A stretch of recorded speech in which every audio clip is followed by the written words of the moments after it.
ನಿಮ್ಗೆ ತಾಕತ್ತು ದಮ್ ಇದ್ರಪ್ಪ ಅಂತಂದ್ರೆ ನೀವು ಕಣಕ್ಕಿಳಿದು ಬಂದ್ ಮತ್ತೆ ಗುಜ್ಜಾಡ್ರಿ ಸಂದರ್ಭ ಇರ್ತದೆ. ಅಮಾಯಕ ಯುವಕರನ್ನ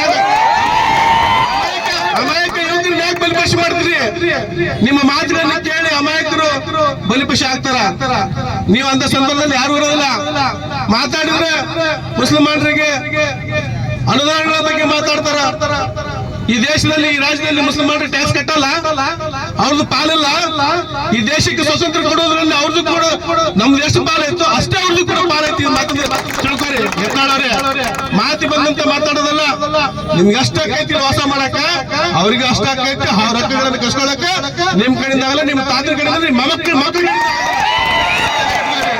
ಈ ದೇಶದಾಗ ಬದುಕಿವಿ ಅಂತಂದ್ರೆ ನೀವು ಬರೆದಂತ ಕಾನೂನದಲ್ಲಿ ಬದುಕಾಕ್ ಬಿಡ್ತಿಲ್ಲ.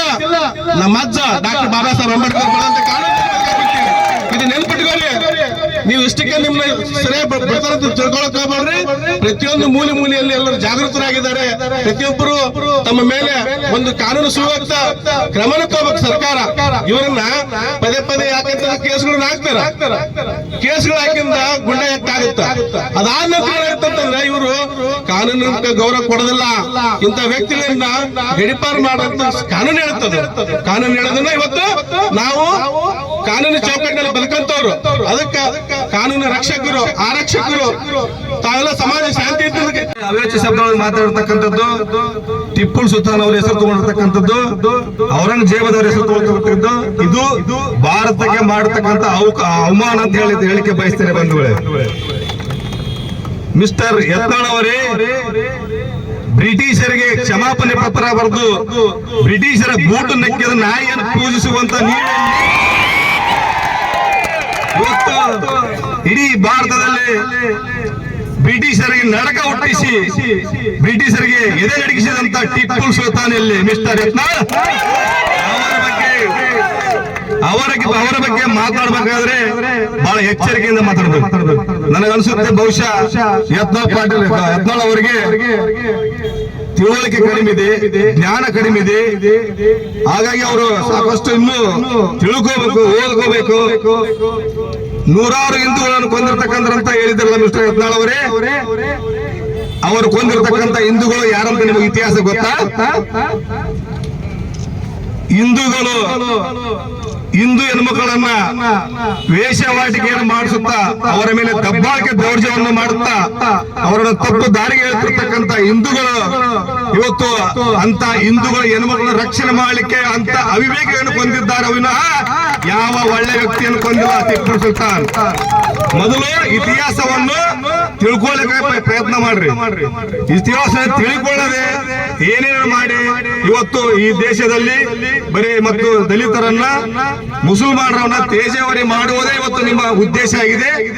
ಅದಕ್ಕೆ ನಿಮಗ ಮುಂದಿನ ದಿನಮಾನಗಳಲ್ಲಿ ಕಾನೂನು ಕ್ರಮ ತಗೊಳ್ಳುತ್ತೆ, ನಿಮಗೆ ತಕ್ಕ ಪಾಠವನ್ನು ಕಳಿಸುತ್ತೆ.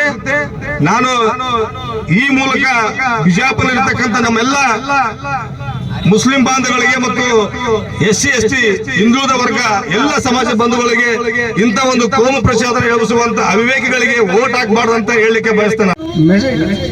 ಜಾತ್ಯತೀತವಾಗಿ ಎಲ್ಲಾ ಪಕ್ಷ ಭೇದ ಮರೆತು ಈ ಕಾಂಗ್ರೆಸ್ ಪಕ್ಷಕ್ಕೆ ವೋಟ್ ಹಾಕಿದ್ರಿಂದಲೇ ಕಾಂಗ್ರೆಸ್ ಬಂದಿರೋದು. ಅದ್ರ ಬಗ್ಗೆ ಯಾವ ಸಂಶಯನೇ ಬೇಡ. ಇದರ ಅರ್ಥ ಏನು? ಯಾವುದೇ ಒಂದು ಧರ್ಮ ಜಾತಿಗೆ ಸೀಮಿತವಾಗಿ ಅಂತಲ್ಲ. ಚುನಾವಣೆ ಅಂದ್ಮೇಲೆ ಎಲ್ಲಾ ಧರ್ಮ ಜಾತಿಯವರು ವೋಟ್ ಹಾಕ್ತಾರೆ, ಅದು ಬೇರೆ ವಿಷಯ.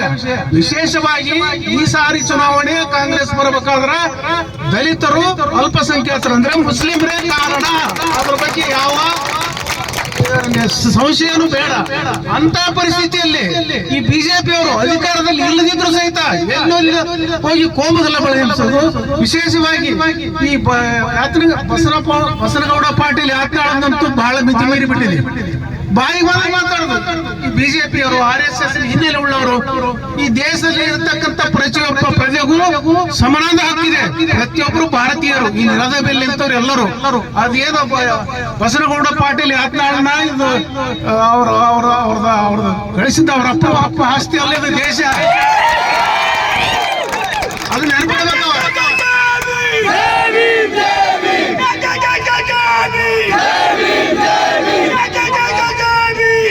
ನಿಮ್ಮಂತ ಮನಸ್ಫಿತಿ ಇದ್ದಂತವ್ರು ಮಾತಾಡೋದ್ರಿಂದಲೇ ಇಂದು ಸಮಾಜದಲ್ಲಿ ಏನಂತ ಯುವಕರು ಆದಿ ತಪ್ಪಂತದ್ದು.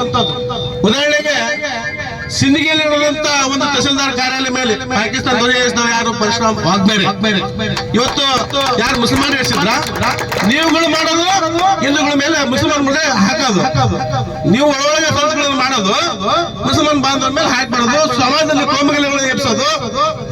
ಇವತ್ತು ಗೌರಿ ಲಂಕೇಶ್ವರನ ಹತ್ಯೆ ಮಾಡಿದ್ರೆ ಯಾರು? ಇವತ್ತು ಕಲಬುರಗಿಯವ್ರನ್ನ ಹತ್ಯೆ ಮಾಡಿದ್ರೆ ಯಾರು?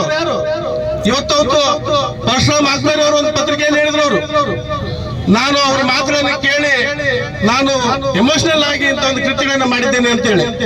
ಇವತ್ತಿನ ದಿವಸ ಇನ್ನೂ ತನಕ ಜೈಲಲ್ಲಿ ಪರಶುರಾಮ್ ವಾಗ್ಬೇರೆ ಅವರು ಇಂಥ ಮಾತುಗಳನ್ನ ಆಡಿ ಸಮಾಜದಲ್ಲಿ ಅಶಾಂತಿಯನ್ನು ಹುಟ್ಟಿಸುವಂತ ಯತ್ನಾಳರನ್ನ ಈ ಕೇವಲ ಈ ಒಂದು ಕರ್ನಾಟಕವನ್ನು ಬಿಟ್ಟು ಗಡಿಭಾಗವನ್ನು ಮಾಡಬೇಕಂತ ಈ ಸಂದರ್ಭದಲ್ಲಿ ಹೇಳಕ್ಕೆ ಇಷ್ಟಪಡ್ತಾ ಇದ್ದೀನಿ.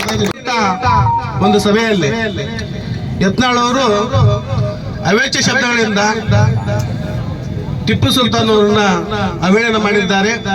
ಅದರ ಜೊತೆಯಲ್ಲಿ ಯತ್ನಾಳ್ ಅವರಿಗೆ ಪ್ರಶ್ನೆ ಕೇಳ್ತೀನಿ, ಈ ಸಮಾಜದಲ್ಲಿ ಶಾಂತಿ ಮತ್ತು ಶಾಂತಿ ಸುವ್ಯವಸ್ಥೆ ಕಾಪಾಡೋದು ಪ್ರತಿಯೊಬ್ಬರ ಕರ್ತವ್ಯ.